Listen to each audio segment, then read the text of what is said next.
Hello, good morning, सुप्रभात.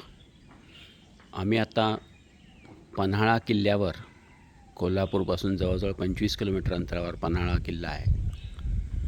तिथे आलेलो आहोत. एका ठिकाणी एका पॉईंटवर आहेत. तिथून ही खाली दरी दिसते आणि हे एक छान झाड आहे. आपला हा आवाज आहे तो मोराचा आवाज आहे. मोर इथे कुठे दिसत नाही आहे, पण छानसा आवाज आहे.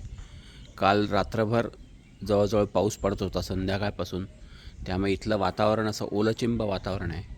आत्ता पाऊस नाही आहे, पण ढगाळलेलं आहे वातावरण. सूर्य काय दिसेल असं वाटत नाही आहे. सूर्याचं दर्शन दुपारीच होईल. छानसं वातावरण आहे. थंड वारा वाहतो आहे, झुळूक येते आहे आणि सतत झुळूका येत आहे. छान वारा येतो आहे.